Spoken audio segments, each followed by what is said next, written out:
আসসালামু আলাইকুম ছোট্ট সোনামণিরা, তোমরা সবাই কেমন আছো? আমি আবার চলে এসেছি তোমাদের জন্য একটি নতুন ক্লাস নিয়ে।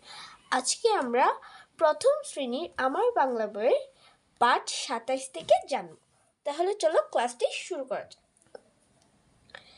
পাঠ 27, হর্ষ ওকার দীর্ঘ ওকার শিখি। হর্ষ ওকার, এই চিহ্নটি হলো হর্ষ ওকার। দীর্ঘ ওকার, এই চিহ্নটি হলো দীর্ঘ ওকারের। এখানে আমরা ছবিতে দেখতে পাচ্ছি একটি মেয়ে ঘুমাচ্ছে। এখানে শব্দ দেওয়া আছে ঘুম। গ হর্ষকার ঘু ম, ঘুম। এখন আমরা একটু নিচের দিকে চলে যাব।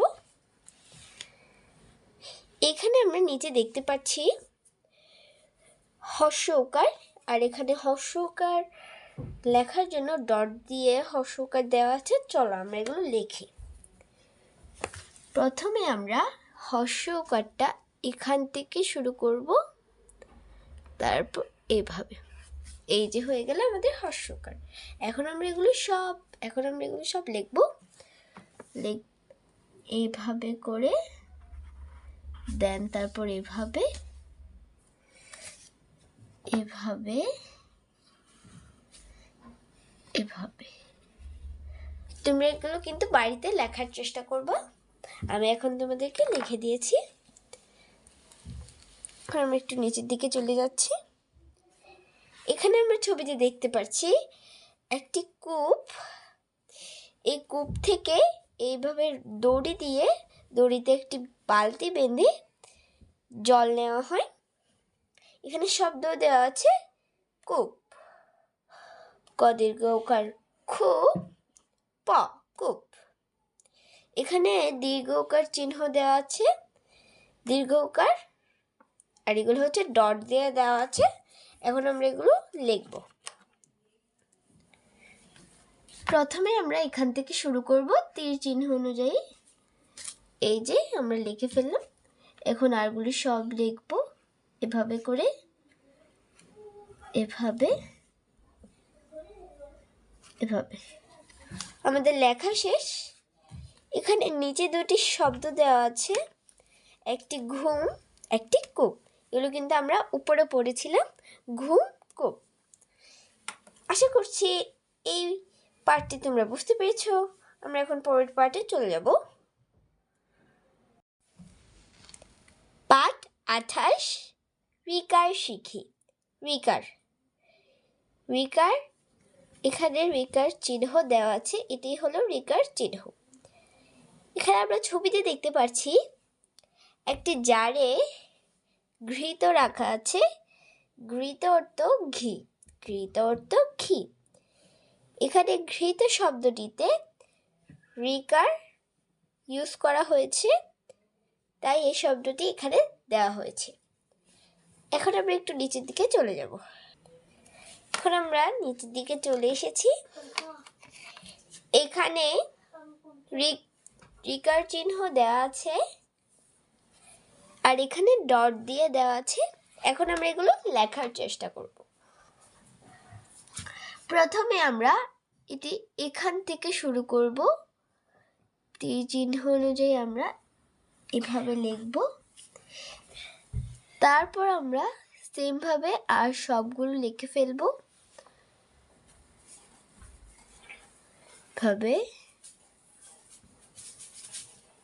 এভাবে এটি লেখা কিন্তু খুব সহজ।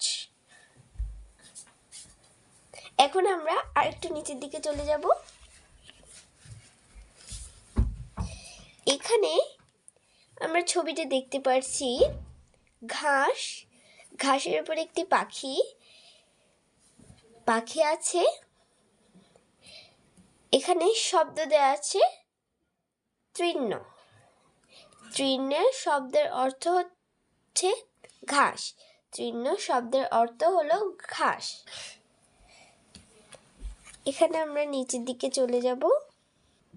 এখানে দুটি শব্দ দেওয়া আছে, ঘৃত তৃণ, ঘৃত তৃণ।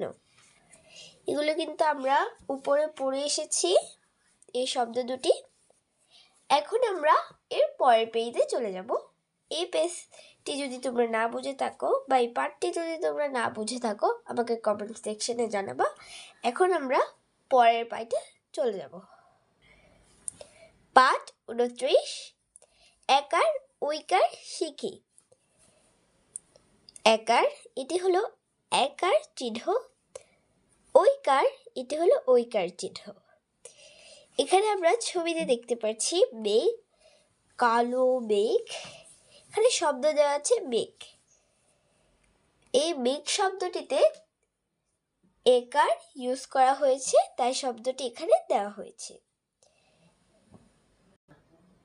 এখানে দেখতে পাচ্ছি একার, আর এখানে ডট দিয়ে একার দেওয়া আছে। এখন আমরা এগুলো লিখবো হাত ঘুরিয়ে। প্রথমে আমরা এখান থেকে শুরু করব, এভাবে একার। এভাবে আমরা সবগুলো লিখে ফেলবো। এভাবে, সরি এটা একটু আমার ভুল হয়েছে। এভাবে। এখন আমরা একটু নিচের দিকে চলে যাব। এখানে আমরা দেখতে পাচ্ছি ছবিতে একটি নৌকা, আর আরেকটি ছবিতে একটি বইটা, আর এখানে শব্দ দেওয়া আছে বইটা। এগুলোকে বইটা বলে।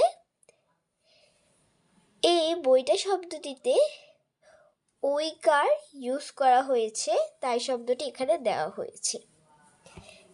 আশা করছি বুঝতে পেরেছো। এখন আমরা একটু নিচে চলে যাব। এখানে আমরা নিচে দেখতে পাচ্ছি ওইকার এবং ডট দিয়ে ওইকার চিহ্নটি দেওয়া আছে।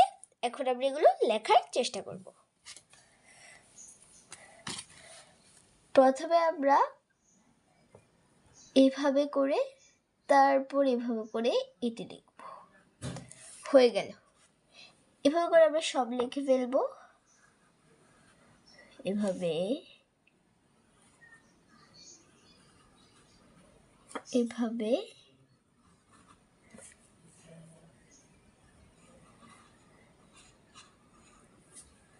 এভাবে হয়ে গেল।